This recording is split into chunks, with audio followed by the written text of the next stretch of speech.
بسم اللہ الرحمن الرحیم۔ آج کا جو دن ہے 23 مارچ، یہ ہم سب کے لیے بہت اہمیت کا حامل ہے کہ اسی دن قرارداد پاکستان، قرارداد لاہور 1940 میں پیش ہوئی، اور مارچ کا مہینہ ہمارے لیے اس لحاظ سے بھی اہم ہے کہ 12 مارچ 1949 کو آبجیکٹیو ریزولوشن قرارداد مقاصد پیش ہوئی، جس کے اندر بڑی وضاحت کے ساتھ پاکستان کے مقاصد پر روشنی ڈالی گئی، اور علماء کرام نے وہ ڈرافٹ تیار کیا کہ پاکستان کے اندر حاکمیت اعلیٰ اللہ کی ہوگی، کوئی قانون قرآن و سنت کے خلاف نہیں بنے گا۔ یہ پورا ایک تفصیلی ایک تاریخ کا ہمارا حصہ ہے۔ اس میں جو سب سے پہلی بات ہے وہ یہ کہ آج جگہ جگہ سے بعض اوقات یہ آوازیں اٹھنے لگتی ہیں کہ پاکستان ایک سیکولر اسٹیٹ ہے یا قائد اعظم ایک سیکولر اسٹیٹ بنانا چاہتے تھے،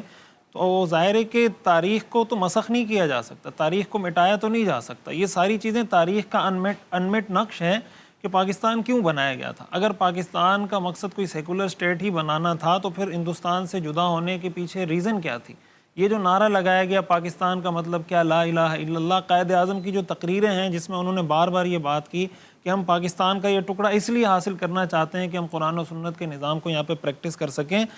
تو ایک تو جو سیکولر لوگوں کی طرف سے پاکستان کے مقاصد پر ایک طرح سے وار کیا جاتا ہے، پاکستان جس مقصد کے لیے حاصل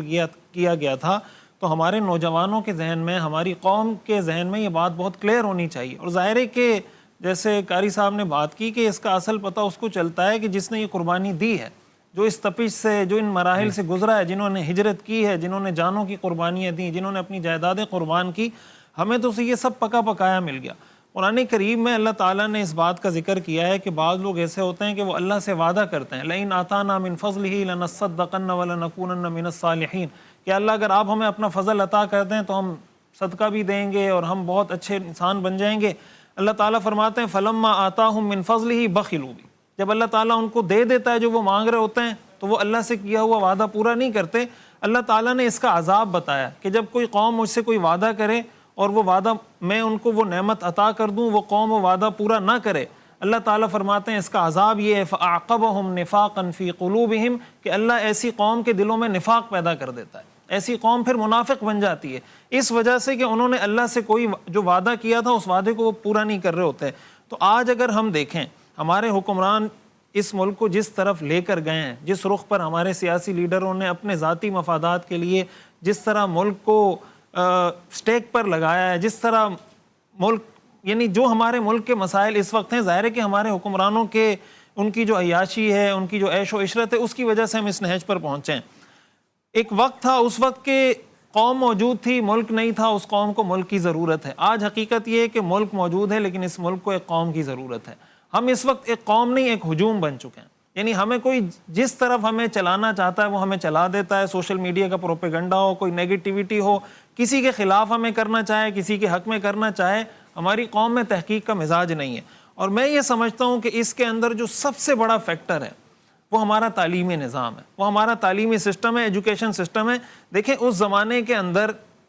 مدارس الگ قائم ہوئے، علی گڑھ کی یونیورسٹی الگ قائم ہوئی، یہ ساری چیزیں الگ الگ تھی۔ آج کا جو دور ہے، ظاہر ہے کہ یہ تو اسلامی ملک ہے نا، ہمارا ملک ہے، ہمیں اس میں آزادی حاصل ہے، ہر طرح کی آزادی آئین پاکستان ہمیں دیتا ہے۔ ہمیں ایسے نظام تعلیم کی ضرورت ہے جس کے اندر دین بھی ہو، جس کے اندر دنیا بھی ہو۔ آج تک ہمارے ملک کے اندر یہ جو دو نظام تعلیم چل رہے ہیں کہ دینی نظام الگ، دنیاوی نظام الگ، مسٹر الگ، ملا الگ، قرآن حدیث میں ہمیں جو علم کی تقسیم ملتی ہے وہ علم نافع اور علم غیر نافع کی ملتی ہے۔ اللہم انی اسألک علما نافعا، اللہم انی اعوذ بک من علم لا ینفع۔ تو میں یہ سمجھتا ہوں کہ جب تک ہمارے ہاں یہ تفریق ختم نہیں ہوگی کہ دین کو ہم نے اتنا محدود کر دیا ہے کہ دین قرآن حدیث پڑھنا مولوی صاحب کا، حاجی صاحب کا، تبلیغی صاحب کا، صوفی صاحب کا، داڑھی والے کا کام ہے، اور باقی doctor, engineer, pilot, scientist, chemist جو جس شعبے میں جا رہا ہے اس کو قرآن حدیث پڑھنے کی کوئی ضرورت نہیں۔ یہ جو تفریق کر دی گئی، ٹھیک ہے جو ڈاکٹر بن رہا ہے، جو انجینئر بن رہا ہے، اس کو دین کا وہ علم میں اعلیٰ مہارت حاصل کرنا اس کے لیے ضروری نہیں ہے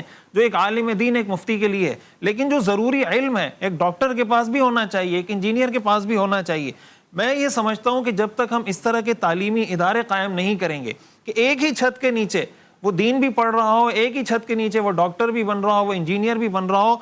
اور یہ جو تفریق ہے کہ مولوی کو مسٹر کی بات سمجھ میں نہیں آتی، مسٹر کو مولوی کی بات سمجھ میں نہیں آتی، جب تک یہ تفریق، یہ جو گیپ ہے ہم یہ برج نہیں کریں گے، ہمارے مسائل حل نہیں ہو سکتے۔ ظاہر ہے کہ یہ جو نوجوان ہیں یہ جو یونیورسٹی میں پڑھنے والے نوجوان ہیں، اسکولوں کالجوں میں پڑھنے والے نوجوان ہیں، یہ اس قوم کے بچے ہیں، یہ ہمارے بھائی ہیں، ہماری بہنیں، ہمارے معاشرے کے لوگ ہیں،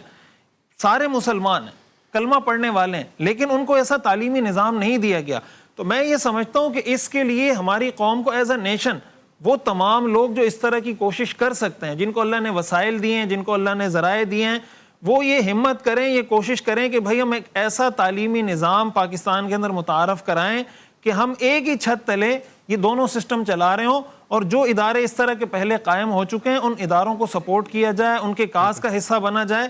جب تک ہم پازیٹیو وے میں ایک سسٹمیٹک طریقے سے بڑے ویژن کے ساتھ لانگ ٹرم منصوبہ بندی کر کے کام نہیں کریں گے تو ملک کے مسائل نعروں سے 75 سال میں تو حل نہیں ہوئے، 75 سال اور بھی گزر جائیں گے، یہ حل نہیں ہوں گے. تو اصل بات یہ ہے کہ ہم ایک لانگ ٹرم پالیسی بنائیں اور ہر طرح کی اس کے لیے ایک پورا تعلیمی میکینزم، پورا ایک سسٹمیٹک طریقے سے آگے بڑھیں تو ہمارے نوجوانوں کے مسائل حل ہو سکتے ہیں.